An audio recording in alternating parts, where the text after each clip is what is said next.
First at 4, a basketball star faces sex charges in court. We're hearing a 911 call from the night of the alleged crime. Paula?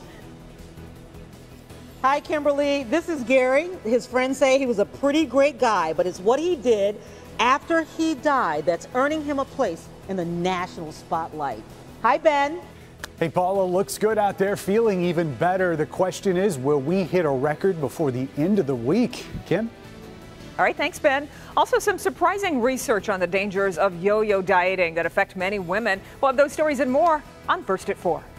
Live from downtown Detroit, Local 4 News First at 4 starts now. Good afternoon, everybody. I'm Kimberly Gill, and today for Karen Drew. First at 4, Mateen Cleaves is a former basketball star, and he's facing the fight of his life in a Flint courtroom. A young woman accused him of sexual assault, and today we heard from a witness at the motel where that alleged assault happened. Local 4's Priya Mann has been watching the testimony all day, and Priya joins us live with more. And Kimberly, the witness says the alleged victim was hysterical, kept crying, asking for her mom. And the witness says this 24-year-old woman was intoxicated, admits she had sex with Mateen Cleaves and was wearing his jersey. Let's get to some video from court today on day 1 of the preliminary hearing. And the former MSU basketball star was in court facing sexual assault allegations. And the prosecution's first witness was a gas station attendant who saw Cleaves and the 24-year-old woman the night of the alleged assault. He says when the pair came in, the woman looked distressed and asked to use the phone, but he says there was no indication of an emergency. The second witness was a woman at the motel in Mundy Township where the alleged assault took place. Now, Cleaves is accused of meeting the 24-year-old at a golf outing and took her back to the motel. It's alleged he kept the woman against her will and sexually assaulted her. For the first time, we heard the 911 call that witness made the night of the alleged assault. I just called the police on this guy. He just got in his car. He's all messed up. He's leaving right then, right now. And I gave the license plate to the cop. He's looking to see which way he's turning. His girlfriend got out of the room. She's all messed up crying, and she's in my room. And Cleaves is facing multiple felonies, including unlawful imprisonment, assault with intent to commit criminal sexual penetration, criminal sexual conduct in the second degree, and 2 counts of criminal sexual conduct in the third degree. Now, this was just day 1 of the preliminary hearing. We expect it will continue for the next few days, and we will continue to update this story as any developments do come in. Reporting live from downtown Detroit, I'm Priya Mann, Local 4. Okay, Priya, thank you. And more news, an anchor of hope and charity on Detroit's east side was a target of burglars overnight. Somebody broke into the Capuchin soup kitchen. They got in to a children's education room and made off with computers and printers. The Catholic Capuchin Franciscan Order serves thousands of meals every week to Detroiters in need. It's been offering food, clothing, and educational programs since 1929. The mayor of Flint hopes President-elect Donald Trump will help solve Flint's water crisis. Flint Mayor Karen Weaver today announced she is continuing an emergency declaration for the city because residents still face the possibility of contaminated drinking water.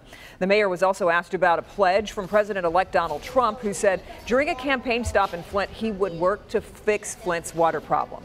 I would hope that he wouldn't put politics over the health and well-being of the citizens. One of the things he said when he was making his speech was that it was time for us to move forward. So I think we should hold him to that. Mayor Weaver says the federal government should provide help to Flint because the federal government and the state both created the city's water crisis. Some good news for residents of Troy. The boil water alert that has been in place since a major water main break has been lifted. City leaders say it's now safe to drink water from the tap. The break was reported Sunday on South Boulevard near DeQuinder. Repair work on the water main continues, but test results this afternoon found the water is now safe to drink. Okay, time now for our first look at the forecast and another somewhat boring kind of weather day, though I'll take it because the temperatures are so nice, especially for November, Ben. Right, boring / complaint free. Either way you want to look at it, it's pretty nice out there for this time of year. We've been close to 60 degrees in spots. Winds have been on the light side, and we've still got the warmest part of the week yet to go. Not quite as cold tonight. We're going to be near a record on Friday and a little taste of winter as we head into the weekend as things change pretty quickly. We'll look at that in your 7-day forecast in just a few minutes. Kim? Okay, Ben, thank you. First at 4, we're tracking stories making headlines around the world, and we begin in Utah, where 5 students are hospitalized after a stabbing at a high school. Police say the students were in the boys' locker room when a 16-year-old stabbed 5 of his classmates. The victims were taken to the hospital with varying injuries. None are believed to be life-threatening. The suspect is in custody. President Obama is in Greece on the final foreign trip of his presidency. Today he met with the Prime Minister of Greece and said all world leaders need to listen to people's fears about globalization. He acknowledged President-elect Donald Trump's victory and the Brexit vote in Britain reflect deep fears of workers about being left out and left behind. The president will also visit Germany and Peru during his final trip abroad. And we have new information connected to this video from that earthquake in New Zealand. A lot of people were talking about these 3 cows left trapped on a tiny patch of grass. You see them there. Well, this weekend's powerful earthquake ripped apart the ground beneath them. Their owner was able to dig a track and rescue those cows. He says they were extremely thirsty, but they're all going to be okay.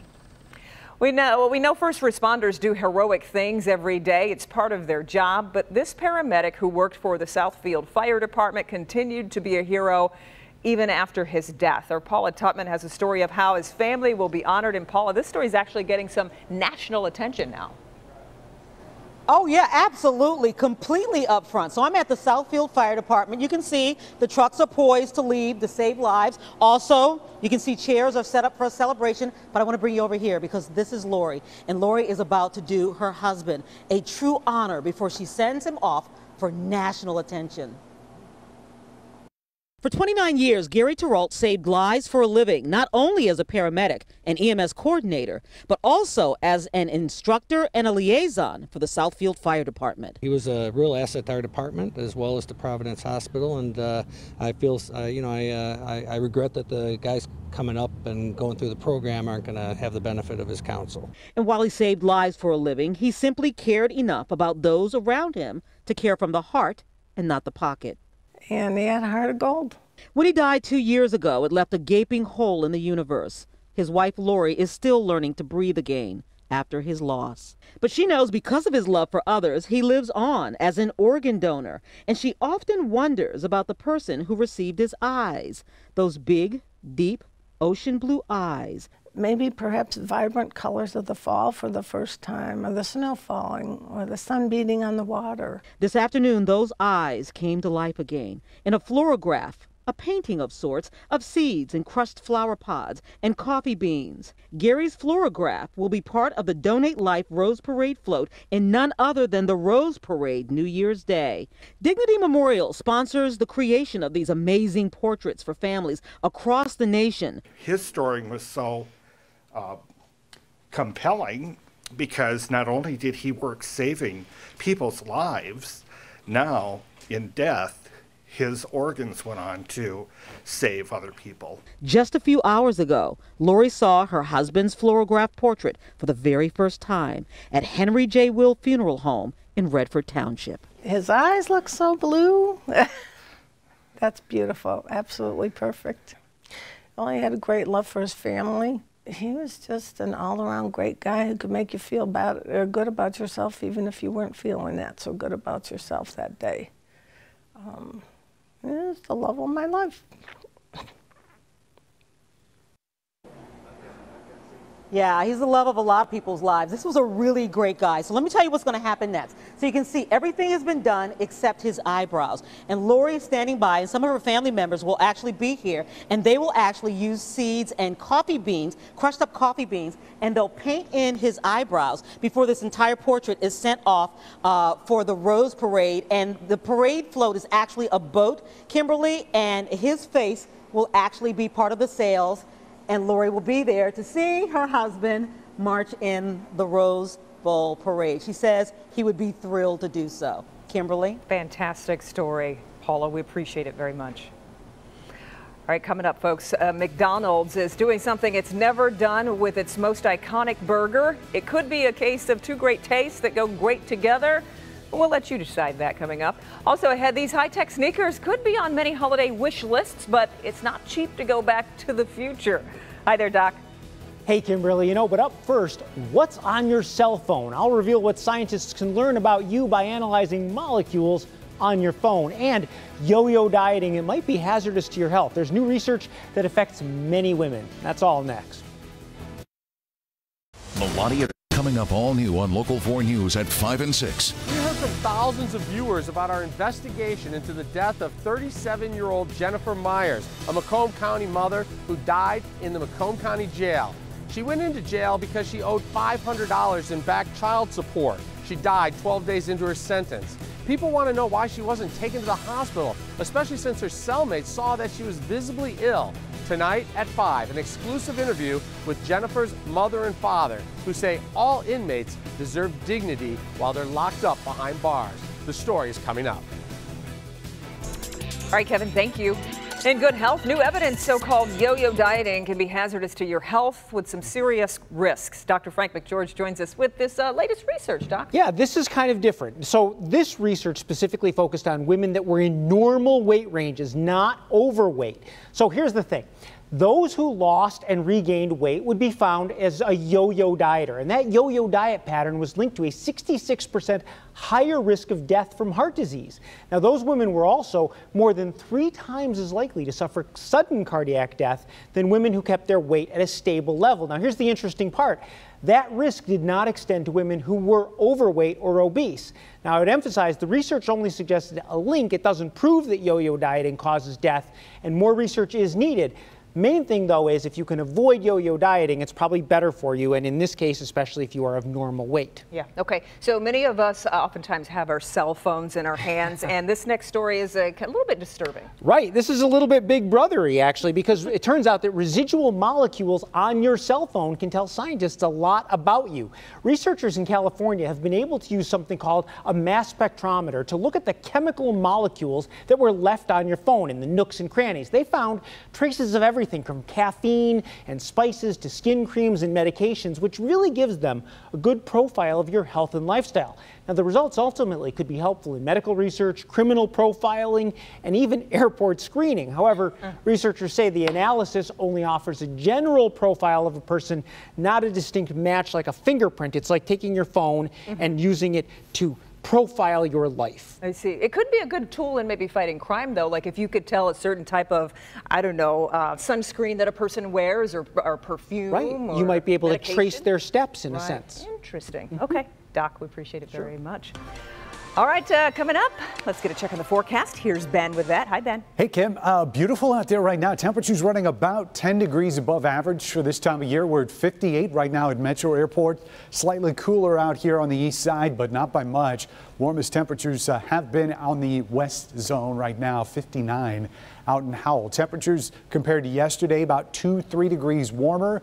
And we're going to continue this trend as we get through the rest of the week. So by the time we get into Thursday and Friday, well into the 60s and possibly even setting a record by the time we get into Friday. There is some rain on the map that's rolling through the UP. This is on the north end of a cold front, but it is going to stay to our north. I think as far south as those showers may get, maybe the Saginaw Bay and the Thumb, but everybody else will see an increase in clouds as we go into tonight. Waking up tomorrow morning with mostly cloudy skies. We'll call it limited amounts of sunshine during the day on Wednesday, so not quite as much as what we saw today. And then the clouds start to break up as we get into Wednesday night, but probably after we've seen our warmest temperatures of the day. So numbers are going to come down just a little bit tomorrow compared to what we had. And then with the clearing skies, looks like we could be seeing a little bit of fog going into Thursday morning. Otherwise, tonight, with the clouds on the increase, it'll be not quite as cold, 42 for the overnight low. Your 4-zone forecast does have those temperatures a little bit cooler than the numbers that we saw today. So in our metro zone, about 56 across the city of Detroit and also at Dearborn. South zone, especially down here towards the state line, will be at 56. And those numbers get just a little bit cooler as you head to the north. West zone, anywhere between 51 in Chelsea and 54 in Canton for high temperatures tomorrow. And north of M59, those numbers generally in the low 50s. 51 in Sandusky, 52 in Emmett. Rochester Hills, you're going to be at 53 for a high temperature tomorrow. Look at the numbers there on Thursday and Friday. 62 on Thursday, 67 as we get into Friday. By the way, the record high there is 69. So if we hit that forecast high, we'll fall just short. But look at how quickly things change for the weekend. 47 for a morning high temperature with cold, wet, and windy conditions on Saturday. And those numbers even colder as we get into Sunday. So everything looks pretty good here at the end of the work week and then changes very quickly as we get into the upcoming weekend. Kim? Right, Ben, thank you. One local fifth grader is going to have a very big reason to celebrate during America's Thanksgiving parade. She won a contest to design the Skillman Foundation's float. Our Guy Gordon was there for the big unveiling with an inspiring message. After 25 years, you know the drill. It all starts with a child's vivid imagination. We know what a colorful canvas that can be. They come up with a piece of artwork based on the parade company's theme, and then it's turned into a wonderful float. So this year, the theme was Dream Neighborhood. And this is what our student artists came up with. Make the D colorful. An artist with a field of flowers on his canvas and standing in the field that inspired him. What did you want to say to the kids of Detroit with this float? I want to say, let it inspire you. The Skillman Foundation wants to ensure that as we rebuild Detroit, that the visions and dreams of young Detroiters are embraced and turned into reality. They looked at things where they could serve other people. They looked at how you make the community stronger. They looked at all of the great adults that are in their lives that they feel like are pouring into them. Myrie is hoping her float will inspire all of us to become landscape artists. After the parade, I want them to plant flowers, and so when spring comes, they go on sprout and make Detroit colorful. So come Thanksgiving morning, get in the spirit, make the D colorful, wear something floral of your own, and then wave to Myrie when she passes by on her float. For the Parade Company, I'm Guy Gordon, Local 4. A talented young lady with an inspiring message. Guy, we appreciate it very much. And if you can't go to the parade, remember you can watch it only on Local 4. Coming up, what you think about People Magazine's Sexiest Man Alive. We'll have that. But at first, a cool new pair of sneakers. But are they worth the price? Stay with us. We'll have that and more when we come back. And we also invite you to join us tomorrow for the Help Me Hank Gift of Warmth Telethon. We're raising money for the Heat and Warmth Fund to help keep everyone warm this winter. Phones will be open from 5 a.m. to 6:30. We'll be right back.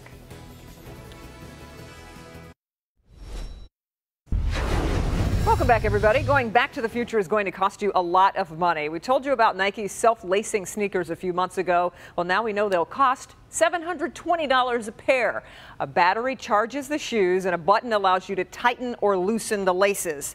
The Hyper Adapt 1.0s are inspired by the movie Back to the Future 2. They go on sale December 1st, and Ben will be standing in line waiting for his pair. Right, Ben? Velcro would work and it would be cheaper. Just as good, exactly. Yeah. I'm with you on that one.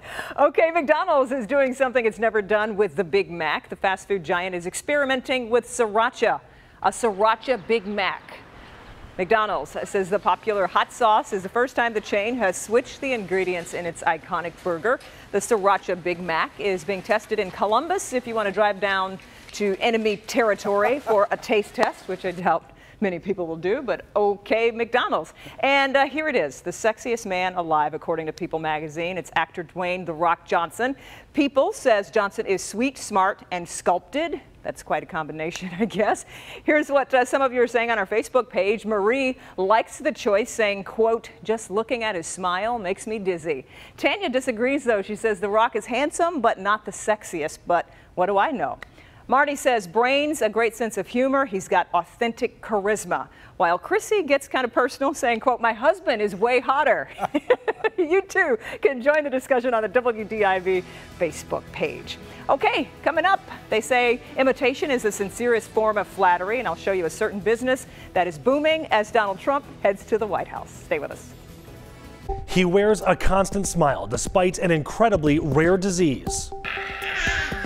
Allergic reactions make it so 16-month-old Elliot Carter cannot eat. Not cereal, not fruit, not a hot dog, absolutely nothing. It's heartbreaking. It's really, we feed our kid ice cubes is what the reality of it is, as a snack, as a treat. And Elliot is not growing as he should. The stress is insurmountable, but we do what we can do every day. That's all we can do. It's a slow race against the clock. Can doctors find some way to feed Elliot? I'm Nick Monticelli. Tonight on Local 4 News at 11, Elliot Carter's story and how his parents are searching for something to keep their son alive. Hi, I'm Jose. Finally, first at 4, it looks like everybody loves a winner. That's right. Factory in Japan is struggling to keep up with orders for rubber masks of President-elect Donald Trump. The factory, which is north of, wow. Look at those faces. He looks angry there. North of Tokyo says it's been flooded with orders since the election last week. It's trying to produce 350 masks a day compared to the 45 before the election. In case you're wondering, each mask costs about $22, but Halloween's over. That's right. I don't know what the... Maybe for Thanksgiving. I don't know. All right, thanks for joining us for First at 4. We're back at 5 with more local news and weather. Inside Edition is next.